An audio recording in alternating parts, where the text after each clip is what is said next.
I don't have a canned speech. I want to start basically by thanking Sue Townsley for her house and giving us this opportunity. I want to thank Antonio, who brought the lovely cupcakes. And you should probably know when I ran for office in 2014, he brought cupcakes. And we did the kickoff in Panorama Park. It was in September, but it was 110 degrees that day, and he had this great chocolate frosting on these cupcakes. And then he had K's in the middle of for Kaplan. Well, by the time we got to the cupcakes, all of the frosting had rolled off the cupcakes and was pooled around all of them. We still won first place, by the way. We did. Yes. We did. We still won first. The cupcakes is about you. I also want to thank Dan, who also contributed, and brought some more food. And yes, thank you for your support, Dan, and obviously Alan and Doug, who contributed. Am I leaving someone out? Sue Townsley? I said Sue. We started with Sue. Okay. Oh, and Christy, who helped out. So I don't have a canned speech. This isn't that kind of thing. I ran for office in 2014. I wasn't planning on running for office. I retired. I thought I would have a nice leisurely retirement, living in the Cove and enjoying Cathedral City and the Valley. And we were supporting someone who was running for council at the time, and we were actually on his strategic planning team. I was on the planning commission. I was representing the city on the vector control. And so we had been going to city council meetings for a couple of years straight. And so we were going to help this guy out who was running for office. He had run for mayor a couple of years before and lost by only 13 votes. And the second week in August, he called and said, we were getting ready to talk about strategy as a group, and he said, I'm not going to run, personal reasons, I'm not going to run. And so we had the meeting anyhow, and we looked around the room and we said, well, who's going to run? You know, we need someone good and progressive on council. And so I raised my hand, because at the time I had been retired for about 8 months and I was getting bored. You were ready. Yeah, I was ready, exactly.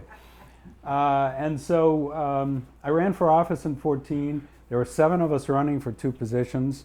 I came in with the highest vote count and wound up on council for 4 years. Now, I would have probably run for re-election, but we had moved to districts in 2017, and I was in Greg's district. Greg was a good friend and colleague.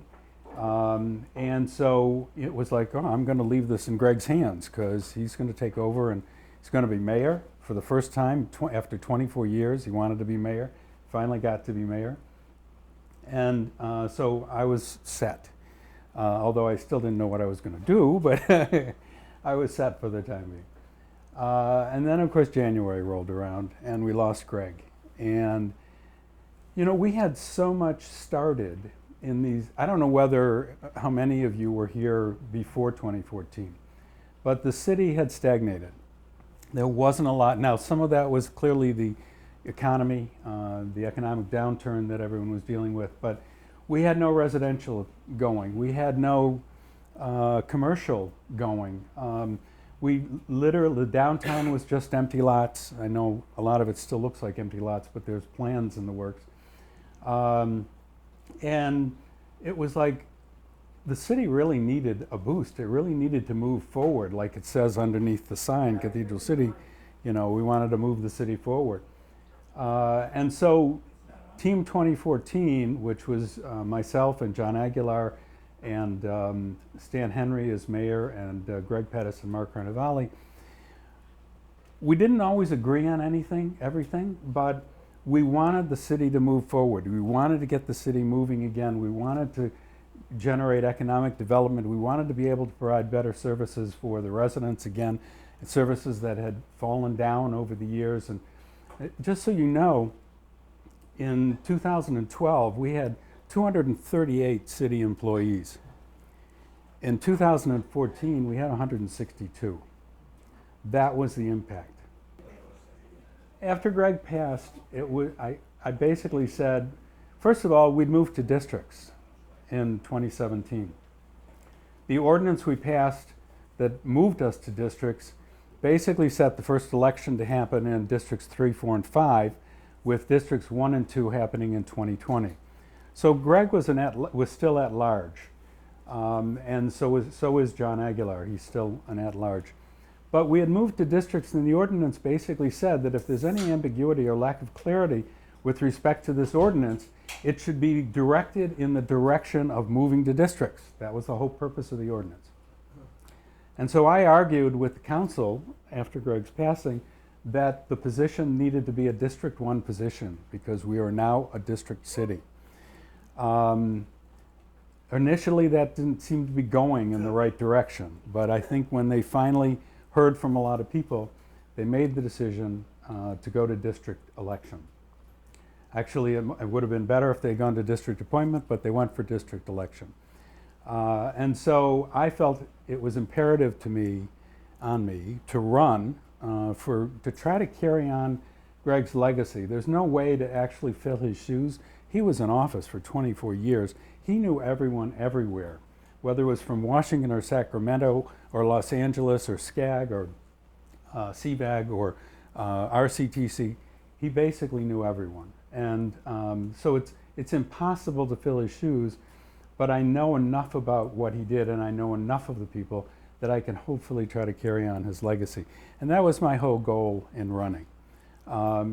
You've got my handout here. We'll be walking the neighborhoods starting around the middle of July. Should only take us a couple of weeks to try to hit most of the neighborhoods. We'll try to have a couple of sessions in Cathedral Canyon Country Club and in Cimarron Cove because they're gated communities, so you really need to work with people who are in those communities. The election itself is an all mail-in ballot. This is the first time there's been an all mail-in ballot for a long time in the city on anything significant. So no one remembers there being an all mail-in ballot. So this is interesting. We don't know how that's going to play out. The ballots will drop somewhere around the end of July, beginning of August. But the post office has 10 days to deliver them. Sometimes they take longer than 10 days. So you never know when exactly you're going to receive the ballot. But it should be around that time frame, that 2-week period. And they're all due back, postmarked by August 27th, by midnight on August 27th. So that's really what we're looking for going forward. We have a mailer that'll be coming out the week of July 8th. That'll be going, there's 3,850 registered voters in the district out of the 10,200 or so residents. Now remember, about a third of those are probably underage for voting, so you can discount those immediately. So there's 3,850, and if you look at the number of households, it's about 2,400 households. And so we'll be knocking on doors, talking to people, and hopefully getting the message out. There'll be a couple more mailers after the first one drops, and then we'll see how the vote goes at the end of August. But I'm here to answer any questions, to tell you where I stand on anything, if you have any issues, any concerns, to hear what your concerns are and what your issues are going forward. The casino design, from what I understand, is pretty well done. The casino, in order for the tribe to be able to build the casino, they had to move the land into the tribal trust. That's with the federal government, and it usually takes about 2 years. I think it's been a little over 1.5 years, and my understanding is that they're expecting it to be in tribal trust, if not in July, in August, and that as soon as it's in the trust, they will start construction. They're gearing up already, and you see they're marking stuff. Shelley, is there going to be a hotel in conjunction with that casino? And how large is the casino going to be? The casino is going to be about 65,000 square feet. It will be the casino, and by the way, with the new contract that was signed with the tribes 3 years ago now, they're allowed, I believe, up to 500 slot machines. They will have restaurants in the facility. They will have retail in the facility. There are plans for a parking structure at some point. And while there's nothing showing yet for a hotel, there's always the possibility of a hotel. Right now, they're in the process of building 2 new hotels. They're building the new hotel in Palm Springs. They haven't started yet, but that's where the post office is and where the hotel's going to go. They're also going to double the size of the hotel at the Agua Caliente and Rancho Mirage. So they've got 2 major hotel projects underway. I don't think they see this as having a hotel for a number of years. Yes, Sue? Shelley, I don't want to go to the negative, but when I first moved here, and there was a vote, and there were a lot of ballots that were found under somebody's desk in City Hall that never got counted. And so I know that we're supposed to mail in our ballots, but you can also take them to City Hall. You can. Are we sure that Yes. the ones we take to City Hall will end up with the Riverside Reporter, I guess? Yes. Okay. Tracy Martinez, who's the city clerk, is very trustworthy. Good. Good to Yeah, know. that's good to know, because that was a question I had in the back rows of my mind. Yeah. She's very good. So Shelley, you said that there's plans for further development of the vacant spaces downtown. Yes. Can you elaborate on that one? Sure. So the goal right now, obviously, is to create an entertainment district downtown. We obviously have the Mary Pickford. We now have the CV Rep. The goal, and of course the casino, which will add to that. And the casino may also have, by the way, some entertainment space, which means they'll be having programs there as well. Come on in. Excuse me. Come on in. Hi, Jessica. Hi, Jessica. Hi, Jessica. Shelley's speaking right now. Oh, sorry. So there are 4 other parcels, if I can put it that way. One's a relatively small parcel, and that's near where Flickinger's is and where Taco Bell and around that particular area. And there's a goal to try to put some of those parcels together to be able to do something with it. There's about 5 acres.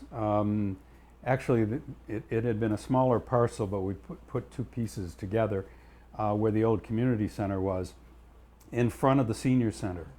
And we had signed a development agreement with a developer to produce residential and a hotel. That transitioned over time into just a boutique hotel. I'm not quite sure where, because I'm not involved in closed session discussions anymore. So since I'm not on the council, so I'm not exactly sure where that stands at the moment. But when I stepped off of council, they were moving ahead with a boutique hotel in that location. There's the 13.5 acres, which is the on the south side of 111 between Van Fleet and the Wash. That is going to be multi-use. My understanding is that the council is in the process of signing an agreement with a developer that will include retail, residential, and a hotel. So there will be another hotel downtown if that proceeds. And then there's another parcel which is actually owned by Grit Development, the old Westman company, which is the parcel in back of the housing in back of the Mary Pickford that takes you all the way over to the dog park. It includes the dog park, stops at the baseball field, the softball field. And that is for sale. I've seen some developer plans for a combination of residential and retail. I'm not sure where that stands at the moment, but I know that they've been talking about to developers about developing that as well. And then the new firehouse is, the old firehouse is being replaced by a brand new firehouse, which will be on Second there where the baseball field is now and parking area. And then where the firehouse is now is going to be part of the Agua Caliente, or is part of the Agua Caliente casino. Aside, we actually built a new park in the city, which was the Acatillo Park, first park that the city had had in many years, about 3-4 years ago, which has been used tremendously by the neighborhood, and the neighborhood had a lot of involvement with it. Moving forward, we wanted another facility downtown to be able to hold events downtown as well. And so we took the land next to the parking garage, and we're turning that into an amphitheater. The amphitheater is under construction now. The stage will start shortly. It should be completed by the end of the year or the beginning of 2020. It's actually going to be probably about a $5.5 to $6 million project by the time it's finished, and it will handle 2,900 people. It will have some bathroom facilities, not tremendously large, but some bathroom facilities available, some concession area, some children's play area as well. And we'll be able to use that for a lot of the events that we're now doing downtown on the festival lawn. And it'll give us an opportunity then, and the CD Rep, to do events outside as well as inside. Shelley, I heard that the aliens are interested in using that too for events with the casino. Yeah, I would assume they would. I would agree. Mr. Kaplan, I have a question. Oh, yes, Rick. So we hear about, casinos, we hear about all this other stuff. Have you given a thought, if you're reelected, to build any sort of youth community center for the youngins? I know that we have the Boys and Girls Club, but at a certain age, you grow out of that. And, it becomes a babysitting, not to put a negative tone on it, but once you hit 15, 16, 17, Yeah. our kids in the city have nothing to do, causing them to And keep going to. And you know it very directly. And I do And- know yeah. it, and I work with it, and Yeah. I think we're probably one of the cities that's missing that. We are the only city in the valley that doesn't have a community center. I have been arguing for 4 years that we need a community center. Part of this may come with the fact that we're talking about doing a vote on the city for the Desert Recreation District, to have the Recreation District take over our recreation. In 2006, for financial reasons, we basically stopped doing recreation in this city. And also understand that 30% of our population are kids under the age of 18. We are one of the youngest cities in the valley after Coachella. Our average age is 36. Palm Springs is 62. Rancho Mirage is 68. Because we have a lot of kids in the city. And if you look at the high schools, it's not just the Cathedral City High School that has Cathedral City kids. It's the Rancho Mirage High School and the Palm Springs High School too. So we desperately need a community center, and that's the thing I've been arguing for. My hope is that if we can pass the Desert Recreational District, it will give us money out of that bond issue, to do a bond issue, to be able to build something. And I know exactly where I want to put it. So I know that I was in conversation with Mayor Pettis, and one of the things that I really loved about him is that he was always accessible and was always able to meet. And I know that he had talks, and I don't know, at what depth, but there was a $14 million grant that he talked about. Maybe that's just something that you could touch base with the city and see if you get reelected, what grant that was in order for a community Yeah, center. And I try would. to get the tribe to donate some of the land next to the post office, because that is tribal land, and that was his goal, to make it a center of the Cathedral City youth community where everybody. That's actually not a bad location either, because you've got the fields, the Field of Dreams there. You've got the library there. I would just wish the post office would do something with their landscaping, but that's another issue we've been working on for 3 years and getting nowhere with. Shelley, in light of what was just said, my granddaughter is on the Thousand Oaks Youth Commission. Do we have a youth commission in this city? We do not. It is incredible what We don't. She started in the 8th grade.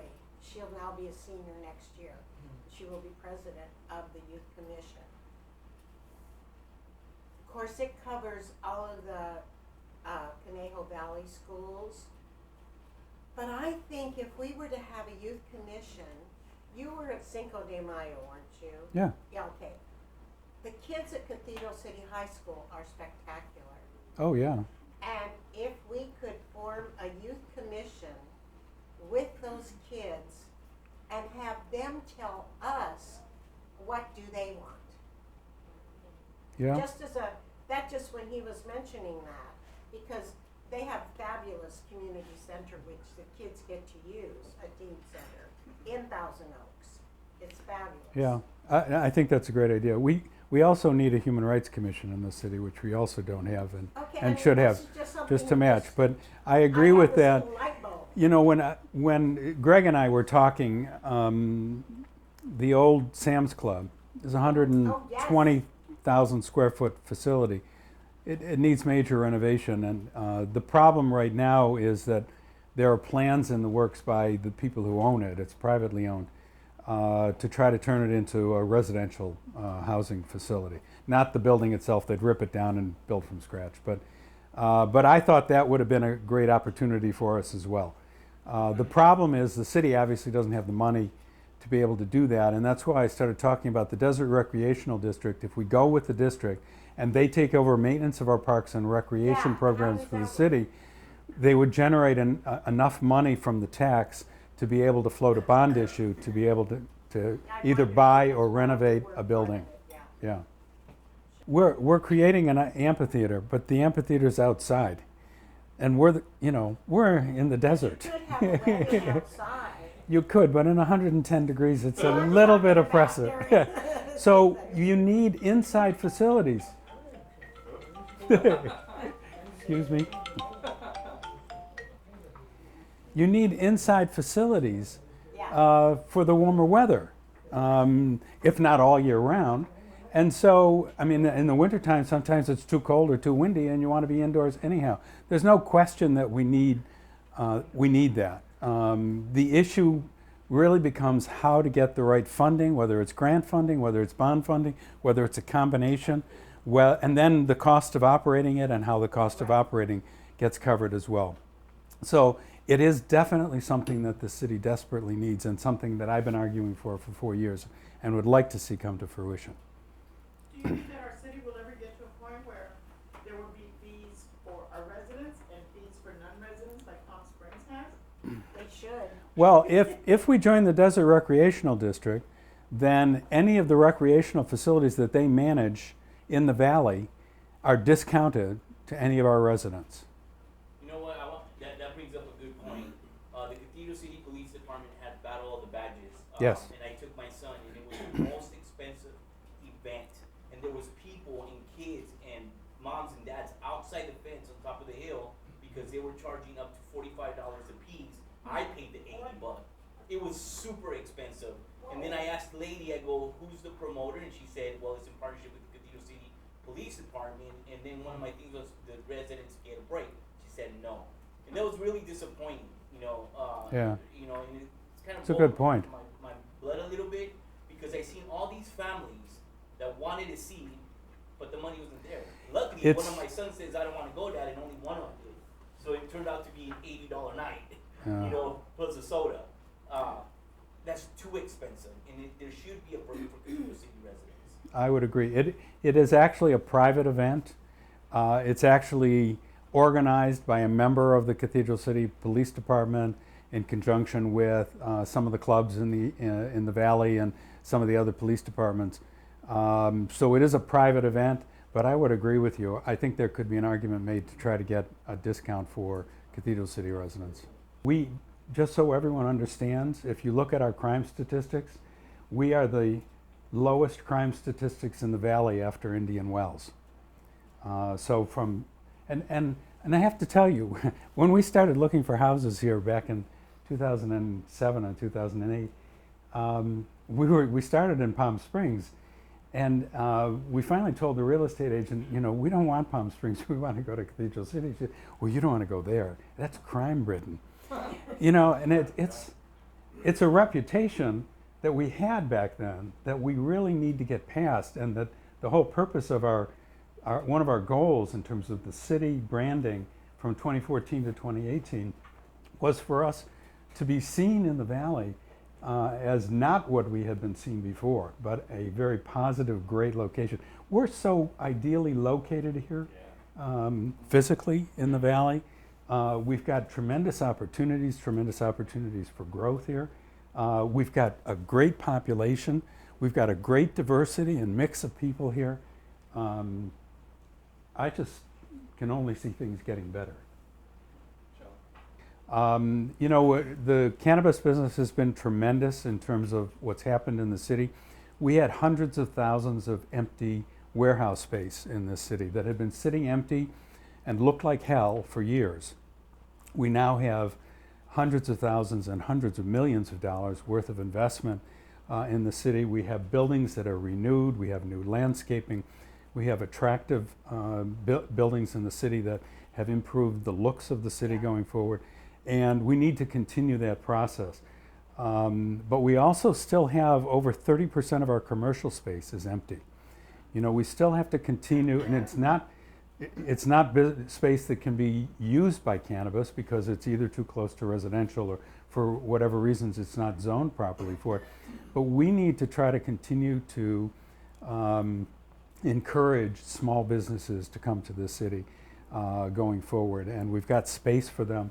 And to be honest with you, the rent rates are still reasonable here, just as the cost of housing in this city is still reasonable relative to Palm Springs and Rancho Mirage. Shelley? Oh. Can I ask one? The big rage across the country now are accessory dwelling units, ADUs. Yeah. And they're also called granny flats and things Yes. like that. Currently, I believe our restrictions here don't allow for an accessory or unit that has a full kitchen. Yeah. Whereas the ADUs across the country have a full kitchen, so that like if you wanted to build one or have one out here and rent it out, it's a big help in reducing the problem of rentals and affordable housing. And affordable housing is a big Right. issue, Now, correct. the state of California does have the laws passed already to allow for accessory dwelling units. So can we work it toward trying to get the same thing here in Cathedral City? We're a charter city, so we can take some of California law and not some of California law? Well, I think that's just a question of the city council passing an ordinance to allow it in certain zoning areas. There would obviously have to be a study session on it. There would have to be an opportunity for the residents of the city to comment on it. But the reality is that no one's going to build one unless it's their property and they want to. So I think there are opportunities there without question, and it is one of the issues that we can look at from an affordable housing standpoint. The city doesn't really own much land anymore. The biggest parcel that we own right now is hopefully moving ahead for a 60-unit low and moderate income housing development for veterans on Landau. My understanding is that they pretty much have or almost have the funding that they need to be able to move forward with that project.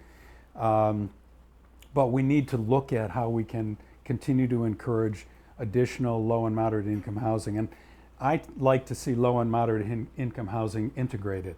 I don't want to see it separated out or creating, a ghetto of some sort. I want it to be part of market rate as well as low and moderate income. So, and some of that may relate to density issues and how we look at density issues. Yes, Sue. To build back on what Brad was saying, just about the art part of the city, I'm on the Public Arts Commission, and I was so disappointed a few months back. The Arts Commission forwarded an idea for a mural for Patriot Park. Yeah. And it's a patriotic mural. It's got the flowing flag, it's got soldiers who have died who lived in Cathedral City. Yeah. In fact, the artist, Jessica, is right here. She'll be doing Hi, it Jessica. in November. One of the councilmen. And she's done other Yes, murals she has. in the cove. Yes, So, yes, she has. But one of the councilmen voted no. And I mean, I don't know how council members are trained, but no to a patriotic mural in Patriot Park. I mean, Well, How does so that fit? I mean, the only thing I can say is that's why it's important for residents of the city to understand who they're voting for when they vote. yeah, okay. You know, the individual that you're talking about, I think, has been negative with respect to support for educational issues and support for students in the city. He wasn't in favor, for example, of negotiating the contract with the Palm Springs Unified School District to make the pool available for our resident kids during the summer. You know, there have been a number of, he's obviously talked also about the police department overtime and about fire department and farming out our ambulance service and things that I don't think are in the best interests of the city or the kinds of service or quality of service that our residents deserve.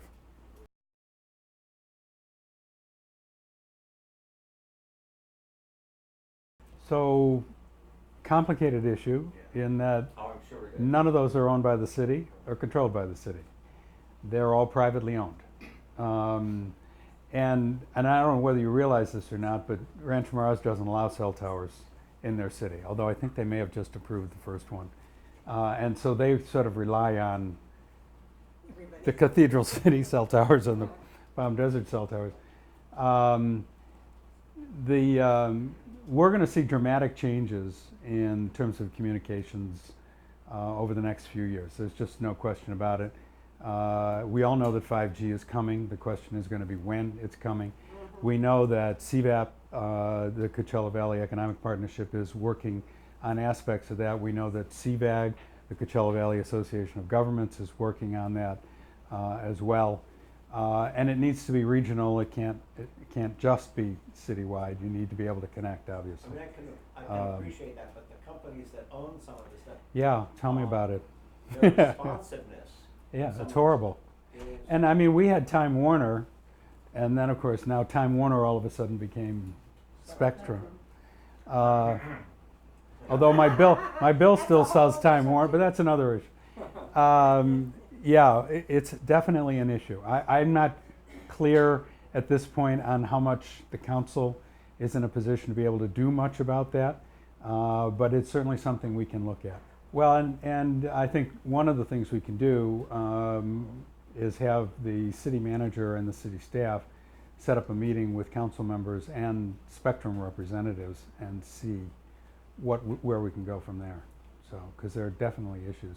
My understanding is that the city used to have more control over such things, but Yeah, part of it is the state took it over. took over Exactly. that control, which is a problem. So They it's passed really up to us they to passed protest the legislation. state. Yeah. We want control back. What were Yeah. they doing? They can hardly handle what they've got now. Why do they need to handle our Money. our city internet? So if you're elected, any chance you could get the council to be a little bit more up on Robert's rules? I've attended several meetings I would. lately where the deer in the headlights, who's So, on first? You know, I'm not going to denigrate anyone in terms of how things are running at the moment, except to say that Greg knew how to run a meeting. Greg was elected mayor and would have been mayor for the Right. year. And when he died, all of a sudden, Mark wound up in the position. Right. Mark wasn't planning on being mayor this year, and he wasn't quite prepared for it. And he's learning, and I think he's getting better. Okay. But I think it's still going to take some time. And now that we have a rotating mayor, we're going to have a new mayor next year. And again, people have to understand and get comfortable in what that means in terms of how they manage a meeting.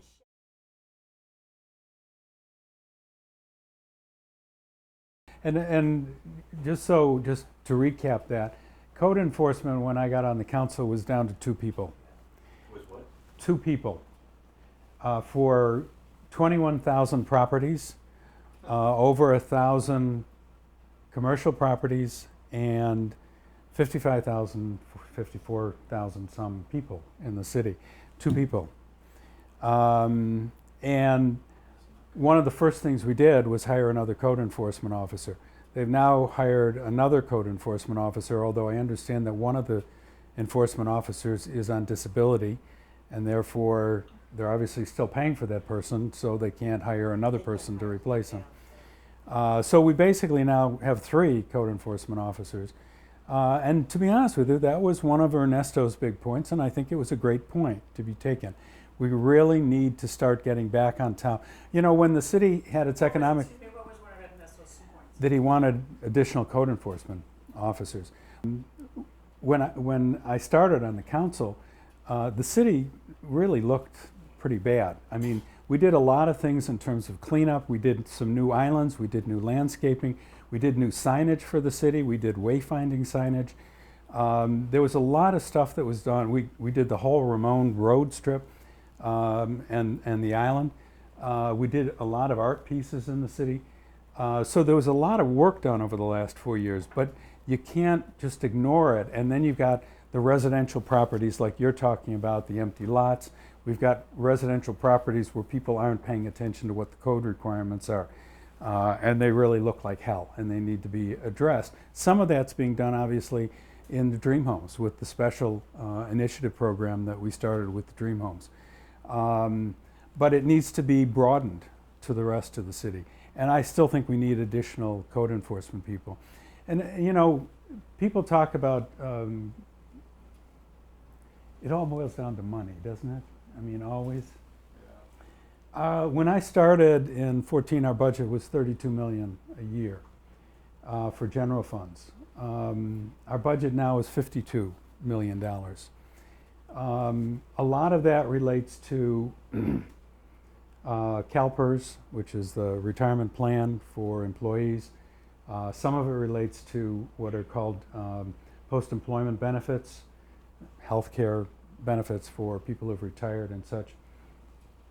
So we have a lot of personnel expenses. We took the fire department, which had been down to 2 people. Hi, Kitty. Which had been down to 2 people on an engine. We just added 14, over the last 3 years, we've added 14 new firefighter paramedics to the city staff. We restaffed. Greg wanted us to get to 4 on a fire engine. I don't think we can afford that, but we restaffed to 3 on a fire engine. We restaffed with paramedics, and 70 to 80% of what we respond to from the fire department perspective are medical emergencies. In any instance right now, there will be at least 2 paramedics who show up when a call is made on 911. You know, the discussions about AMR that pays their EMTs $12 an hour on average. So there are things that Ernesto talked about that I certainly don't agree with, but the code enforcement issue is clearly one we do need to get to.